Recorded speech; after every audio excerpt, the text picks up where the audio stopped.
Bonjour à tous. Dans l'épisode de cette semaine, vous verrez tous les lancements effectués dans le monde à partir du vendredi 8 septembre. Je mentionnerai la dernière annonce d'Axiom. Nous verrons les derniers développements sur Starbase. Je vous tiendrai également au courant de l'état de préparation du vol du booster 9 et du vaisseau 25. La NASA a également réalisé une expérience sur Mars pour produire de l'oxygène. Orbex intensifie ses opérations en Écosse, le télescope spatial James Webb présente sa supernova et l'université de Bangor, au Pays de Galles, progresse sur l'autosuffisance pour bases lunaires et martiennes.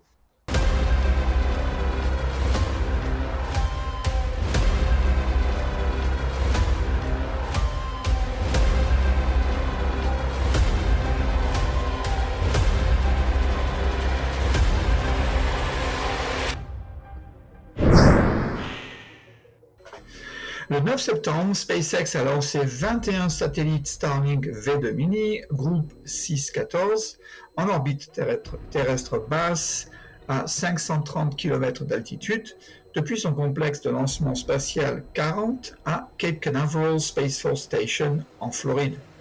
Le premier étage a atterri sur le drone ship A Shortfall of Gravitas pour sa 7e fois.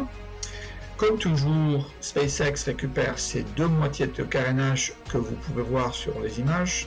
C'était le 64e lancement d'une Falcon 9 cette année, ainsi que le 103e vol de satellite Starlink, ce qui amène un total de 5070 satellites Starlink lancés et 4726 satellites Starlink encore en orbite autour de la Terre.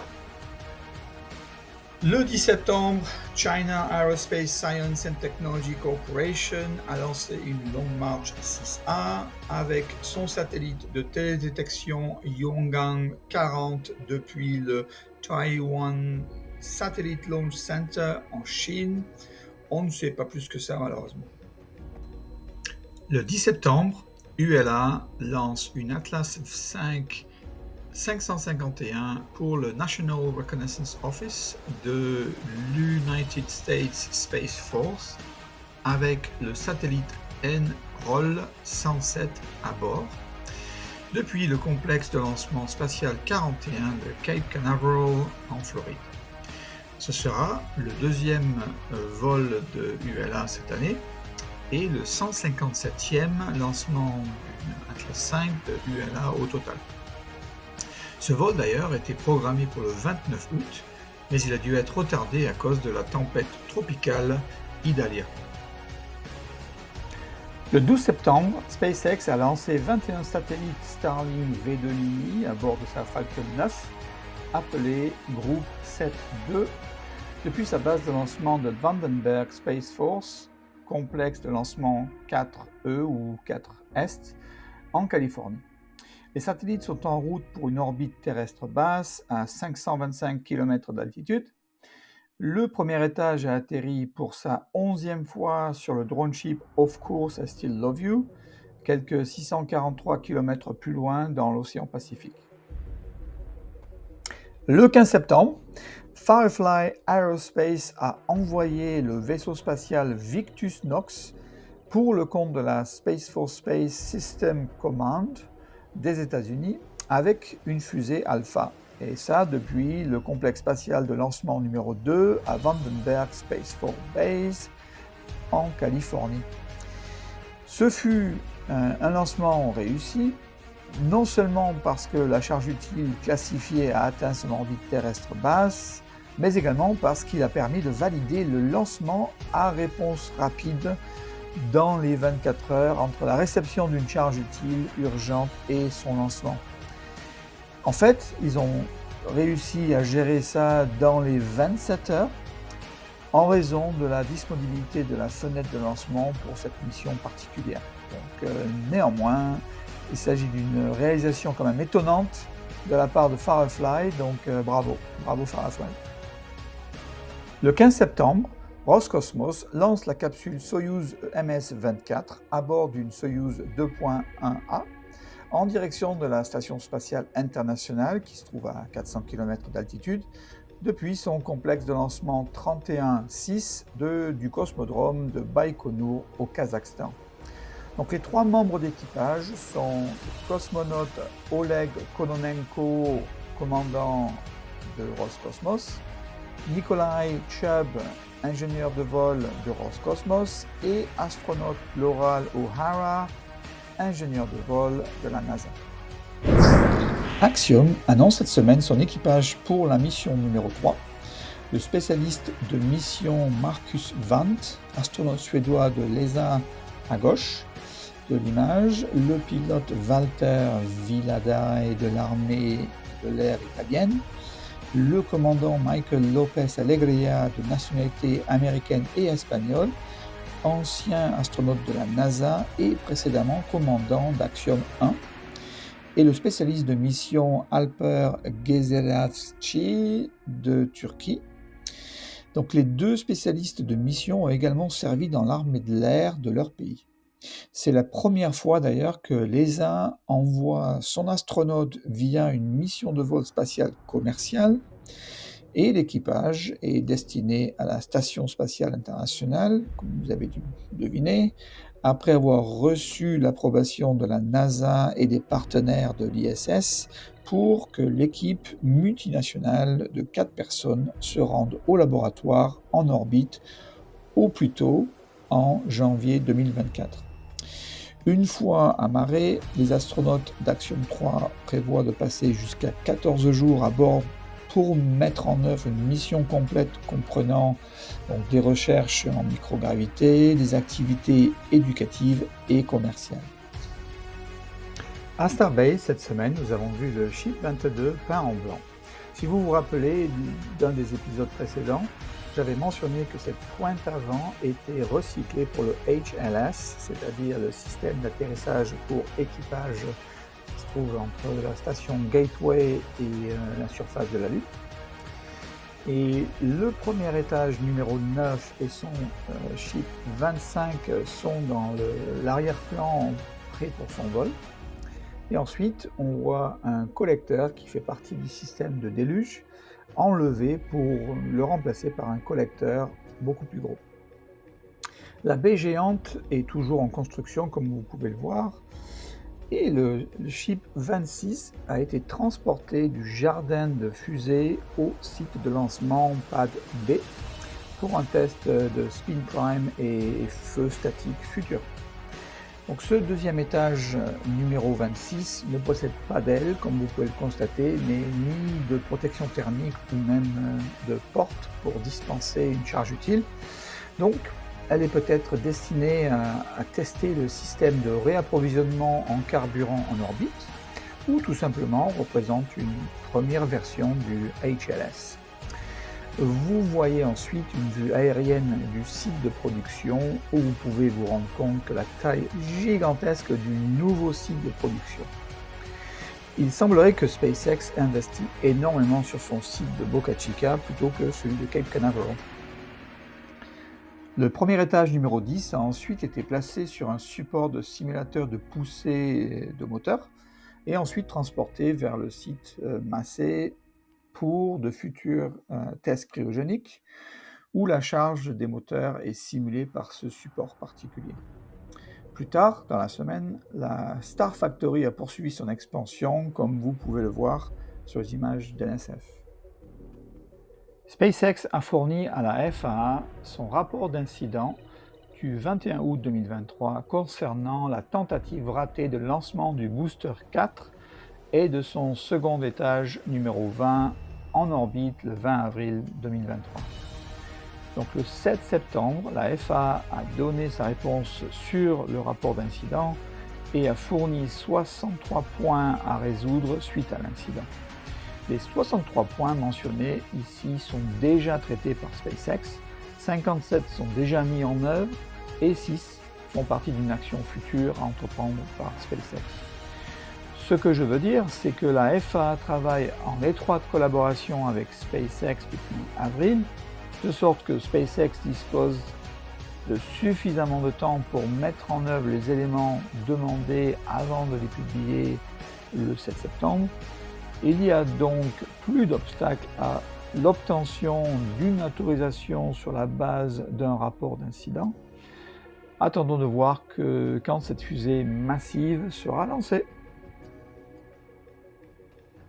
Sur Mars, Perseverance a mené à bien une mission d'extraction de l'oxygène de l'atmosphère de la planète rouge, grâce à son instrument embarqué baptisé MOXIE, qui signifie Mars Oxygen In Situ Resource Utilization Experiment. Le dioxyde de carbone représente environ 96% de l'atmosphère sur Mars. La NASA a développé l'instrument MOXIE qui ne sépare qu'un seul atome d'oxygène et du monoxyde de carbone est ensuite libéré comme sous-produit.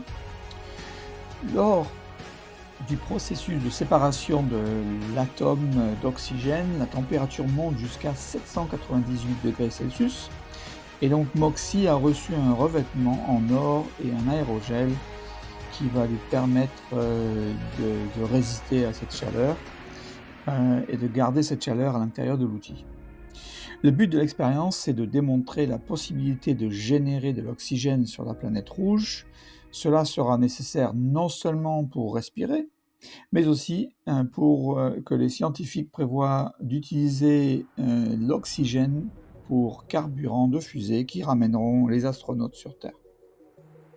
L'expérience a duré environ 2 ans et 16 essais ont été effectués où MOXIE a pu produire 122 grammes d'oxygène avec une pureté d'au moins 98%, ce qui est très faible, mais en tout cas comme première étape, c'est quand même incroyable. Le débit était d'ailleurs de 12 grammes d'oxygène par heure, soit 2 fois plus que les objectifs initiaux de la NASA pour cet instrument. La prochaine étape consisterait, d'après la NASA, à construire un système à grande échelle comprenant un générateur d'oxygène comme MOXIE et un moyen de liquéfier et de stocker cet oxygène. Orbex, qui est une compagnie créée pour des vols spatiaux en Grande-Bretagne, vient de nommer Leslie Steen pour diriger les opérations du Sutherland Spaceport au nord de l'Écosse. Cette nomination est clé pour l'avancement d'Orbex dans sa préparation pour son vol inaugural dans les prochains mois. Leslie a 40 ans d'expérience quand même dans l'industrie aérospatiale où elle a commencé sa carrière à British Airways, puis Logan Air et même Bond Offshore Helicopter et a aussi détenu des postes de dirigeant stratégique à sa carrière, se spécialisant dans la planification et la délivrance en support aux opérations d'organisation aérospatiale ou commerciale. Elle a la tâche de préparer les opérations pour le premier vol d'Orbex Prime et d'obtenir la licence de vol pour le Sutherland Spaceport. Le 31 août, NASA a publié cette image qui révèle une structure centrale similaire à un trou de serrure. Le centre est rempli de gaz grumeleux et de poussière éjectée par l'explosion de la supernova. La poussière est tellement dense que même la lumière du proche infrarouge du télescope spatial James Webb n'arrive pas à pénétrer cette supernova. Une couronne équatoriale brillante entoure l'intérieur du trou de serrure, formant une bande autour de cette ceinture qui connecte plus ou moins les deux bras, pas très prononcés, de l'anneau extérieur en forme de sablier. Donc, cette supernova a été observée précédemment par les télescopes spatiaux Hubble, Chandra et Spitzer, mais pas avec une telle précision. Donc, ce que les scientifiques recherchent, c'est une preuve de la formation de l'étoile neutron suite à l'explosion de la supernova. Des chercheurs de l'université de Bangor, au Pays de Galles, ont développé une source d'énergie qui permettrait aux astronautes de vivre dans une base lunaire pour des séjours de longue durée. Cela consiste d'une cellule de carburant nucléaire de la taille, par exemple, de graines de coquelicot, afin de produire l'énergie nécessaire pour vivre durablement sur la Lune et au-delà. Donc, professeur Simon Middlesbrough, à droite de l'image, dans son laboratoire de l'Institut nucléaire Futures de l'Université de Bangor, explique que ce travail est conduit en collaboration avec Rolls-Royce, l'Agence spatiale UK, la NASA et Los Alamos National Laboratory aux États-Unis. Donc les chercheurs ont envoyé une petite cellule de carburant nucléaire appelée Trisofuel à leurs partenaires pour être testée également. Cette cellule, Trisofuel, pourrait alimenter un microgénérateur nucléaire créé par Rolls-Royce. Donc, professeur Middlesbrough raconte que ce générateur est portable, c'est-à-dire que la taille, c'est à peu près la taille d'une petite voiture, compatible avec la taille de plusieurs fusées. L'université espère que ces microgénérateurs peuvent aussi être utilisés sur Terre, par exemple dans des zones de désastre où l'électricité a été coupée. L'équipe de l'université de Bangor travaille aussi sur un système nucléaire pour propulser des fusées, dirigé cette fois-ci par Dr Phyllis Makurunji, qui permettrait de produire des poussées élevées. Avant de partir, je voulais vous quitter avec une image de la semaine. Elle provient du télescope spatial Hubble qui dissipe la poussière pour voir un amas globulaire scintillant de Terzan 12 situé vers le centre de notre galaxie à environ 15 000 années-lumière de la Terre. Merci beaucoup d'avoir regardé cette vidéo. J'espère que vous avez appris quelque chose aujourd'hui. Je vous verrai la semaine prochaine. Je suis Christophe Paget. J'apporte des nouvelles de l'espace, de la technologie spatiale et de la beauté spatiale pour tous. Merci, à très bientôt.